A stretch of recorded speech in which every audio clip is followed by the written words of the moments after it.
Nobody tells you about the losses, the spiritual content that surrounds awakening, the books, the teachers, the communities, the vast and growing industry of consciousness expansion is organized almost entirely around what awakening opens. The expanded perception, the deepened connection, the specific quality of genuine presence that begins to become available as the layers of adaptation and performance and managed self gradually thin. These openings are real. They deserve the attention they receive. What receives considerably less honest attention is what the same process closes, what it dismantles, what it makes permanently unavailable in a form that was previously comfortable and familiar and organized around something that, whatever its limitations, was at least reliably known. Gabor Maté approached this territory with the specific combination of clinical honesty and genuine personal experience that characterized everything he did. He understood awakening not as a spiritual achievement added on top of a functioning psychological life, but as a genuinely disruptive process, one that reorganizes the self at a level that produces real and significant losses alongside its genuine openings. Losses that deserve honest acknowledgement rather than spiritual reframing into growth opportunities before they have been genuinely felt. Today, I want to give you the honest account of what spiritual awakening actually costs, not to discourage the journey, to honor it with the specific quality of truth that genuine journeys deserve, the truth that includes what is difficult and what is lost, alongside what is opened and what is found. The cost is real.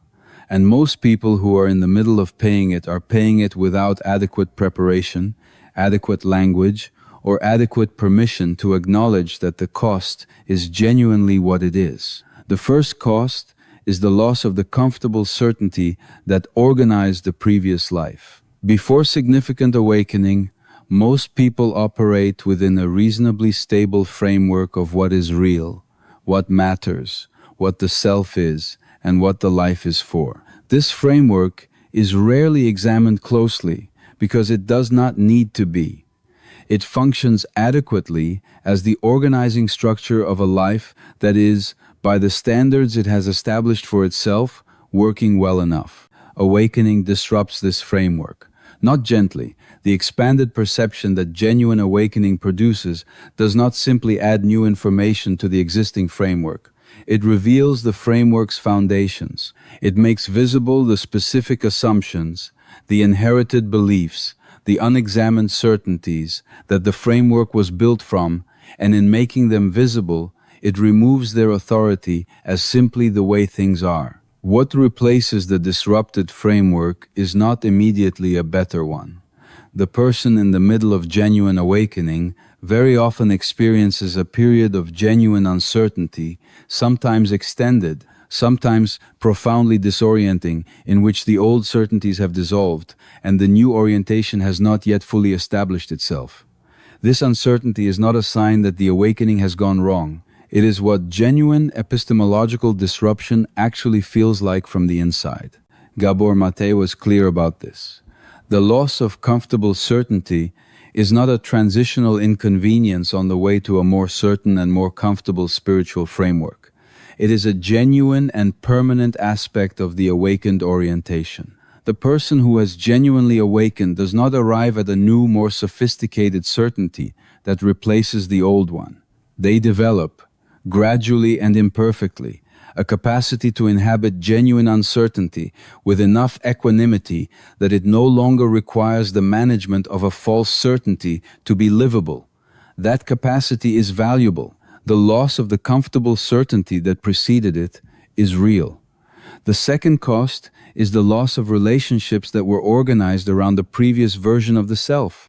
This is perhaps the most practically significant and most consistently underestimated cost of genuine awakening. The social world in which most people are embedded before significant awakening was built around a specific version of the self, the adapted, performing, managed version that was available to be known, predicted, and engaged with in the ways that the people in that social world had learned to engage with it. As awakening proceeds and the genuine self becomes more present and the managed version becomes less consistently available, the people in that social world encounter something they did not sign up for.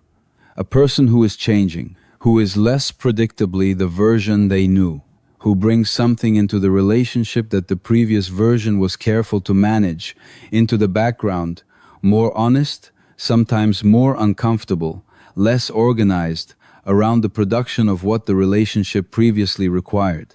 Some relationships can hold this change, can welcome the more genuine version, and deepen around it. These relationships become, often surprisingly, more sustaining in the awakened period than they were before it. Others cannot, were organized too specifically around the previous version to accommodate the change without fundamental disruption. These relationships strain. Some end, not always dramatically. Sometimes through the gradual, quiet, genuinely sad process of two people discovering that the common ground they shared was the performance they were both participating in, and that the withdrawal of the performance has removed the ground they were standing on together. Gabor Maté observed that this relational cost is one of the most consistently under-acknowledged aspects of genuine awakening. Because the spiritual culture surrounding awakening tends to reframe relational loss as the natural clearing of space for more authentic connections. And while that reframing is not entirely inaccurate, it does insufficient justice to the genuine loss involved. The relationships that strain or end in the awakening process were often real relationships, with real history and real care and real meaning. Their loss is a real loss, and real loss deserves genuine grief, rather than spiritual reframing before the grief has been genuinely felt. The third cost is the loss of the specific numbing strategies that made the previous life manageable. Most people before significant awakening have developed a set of largely unconscious strategies for managing the gap between the genuine interior experience and the life being lived. The work that occupies the attention efficiently enough that the gap is rarely felt directly. The relationship dynamics that provide sufficient stimulation to keep the interior quiet. The various forms of consumption and distraction and continuous engagement that maintain the specific quality of managed non-presence that allows the gap to remain unfelt. Awakening disrupts these strategies, not by eliminating the behaviors associated with them immediately or completely, by making them less effective. The work that previously occupied the attention efficiently enough begins to feel insufficient as genuine interior experience becomes more insistent. The distraction that previously worked begins to leave a residue of dissatisfaction that it did not previously leave.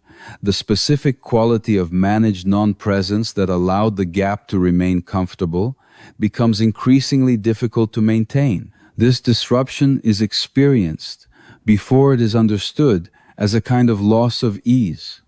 The things that previously provided adequate relief from the interior experience provide less of it, and the interior experience itself, the genuine feelings, the genuine needs, the genuine responses to the genuine life becomes more present and more insistent than the numbing strategies can adequately manage. This is not comfortable. The person in the middle of this phase of the awakening process frequently reports a quality of increased difficulty of life feeling harder rather than easier, of previously adequate strategies becoming inadequate, of a specific loss of the ease that the numbing provided that the spiritual content surrounding awakening does not adequately prepare them for. The fourth cost is the loss of the identity organized around the adapted self.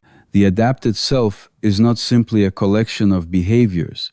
It is an identity, a coherent, internally consistent, socially recognized sense of who this specific person is, their role, their values as presented, their characteristic way of engaging with the world, their specific contribution to the lives of the people around them. This identity is not entirely false. It contains genuine elements of the authentic self alongside the adaptive ones, but it is organized substantially around the adaptation around what was required rather than what is genuinely and irreducibly the self's own. As awakening proceeds and the adaptation's authority over the self's presentation gradually reduces, the identity organized around it becomes less stable. The roles that previously provided a clear and comfortable sense of who this person was begin to feel less defining. The values that were presented as the self's own begin to require more honest examination. The specific contribution that organized the identity around usefulness and function begins to feel insufficient as the sole organizing principle of a genuine life. This identity instability is one of the most personally disorienting aspects of the awakening process. Because identity, however adapted, however organized around performance, provides a specific and practically important form of navigational certainty. Knowing who you are, in the social and functional sense, allows you to move through the world with a specific kind of efficiency that the period of identity instability disrupts. And the period of genuine identity instability, that significant awakening, produces the phase in which the adapted identity has lost its previous authority, and the more genuine identity has not yet fully established itself, is a period that requires something the adapted self was never required to develop: the capacity to function, to relate, to continue engaging with the demands of an ordinary life, while operating without the stable identity that previously made all of those things considerably more navigable. The fifth cost is the specific cost to the nervous system of expanded perception. Genuine awakening expands the range and depth of perception. This expansion is real and it is valuable, and it is part of what makes the awakened life more genuinely rich than the managed life that preceded it. But expansion of perception in a nervous system that was not adequately resourced for that level of perception before the awakening is not without cost. The person who previously moved through the world at the level of ordinary social perception, suddenly perceiving the emotional subtext of every interaction, the unspoken dynamics of every room, the gap between what people are saying and what they are actually feeling, the specific quality of suffering that is present in people who are managing it efficiently enough that it is invisible to ordinary perception. This expanded perception is not selective. It includes what is beautiful and what is difficult in equal measure. And the nervous system that is now perceiving at this expanded level without adequate preparation, adequate regulation, and adequate relational support for the integration of what the expansion reveals is a nervous system that is carrying a significantly increased perceptual load, one that produces, in many people moving through significant awakening, the specific quality of heightened sensitivity that can initially feel more like overwhelm than like gift. The sixth cost, what Gabor Maté understood as one of the most significant and least discussed: the loss of the specific comfort of not knowing. Before awakening, the gap between the genuine self and the lived life is largely invisible, not because it is not present, because the adapted self's management of it is sufficiently thorough that the gap rarely generates enough friction to require conscious attention. There is a specific, often unrecognized comfort in this invisibility, the comfort of not being required to reckon with what is not working, of the distance between the genuine self and the lived life remaining below the threshold of what demands genuine response. Awakening removes this comfort permanently. What was invisible becomes visible. What was below the threshold of required response becomes impossible to continue pretending is not there. And the specific, often enormous work of beginning to genuinely reckon with what the awakening has made visible, rather than continuing to manage it into invisibility, as the adapted self so efficiently did, is work that no one who has not been through it can adequately describe from the outside. The seventh cost, and the one that Gabor Maté considered most honest to name clearly: awakening does not end the suffering, it changes the relationship with it.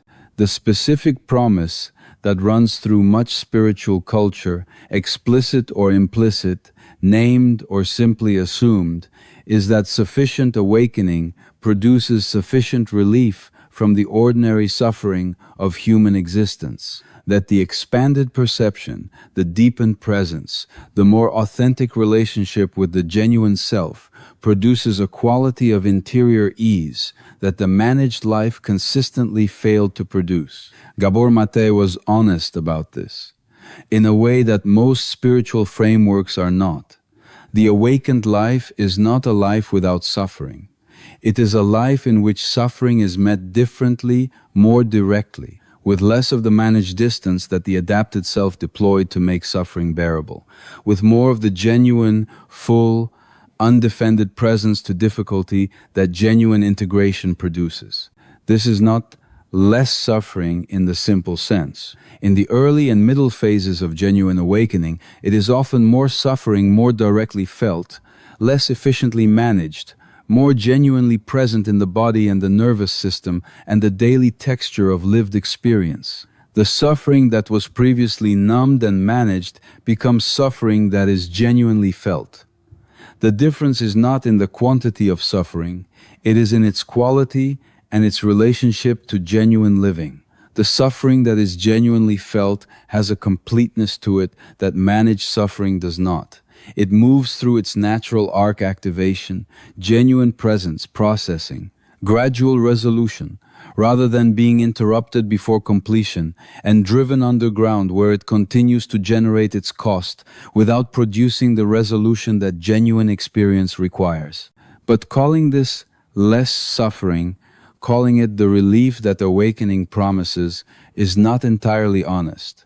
It is a different relationship with suffering, one that is ultimately more genuinely human, more genuinely complete, more genuinely compatible with the full range of what being alive actually contains. But not less. I want to close with something honest about why these costs deserve acknowledgement rather than spiritual reframing. The person who is paying them, who is in the middle of the relational losses and the identity instability and the perceptual overwhelm and the specific difficulty of the gap between the managed life and the genuine one becoming visible and demanding. Genuine response, that person deserves to have what they are experiencing named accurately. Not reframed into a growth opportunity, not spiritualized into the necessary price of genuine development, named accurately as what it is. Genuine loss, genuine difficulty, genuine cost. That accuracy does not diminish the value of what the awakening is producing. It honors it. Because the journey that costs something real, that requires the surrender of real comfort, real identity, real relational structure, real certainty, is a journey that is genuinely going somewhere. Not the spiritual destination of permanent elevated consciousness or the resolution of the human condition. The genuinely human destination of a life that is more honestly inhabited, more completely present, more genuinely the specific, irreplaceable, costly, valuable life of the specific person living it. And the privilege of a lifetime, the one Gabor Maté pointed toward with everything he had the privilege of a lifetime, is to become who you truly are, not despite the cost, through it, because of what the paying of it, honestly, completely, without spiritual bypass or premature reframing, genuinely produces total estimated read time at a measured,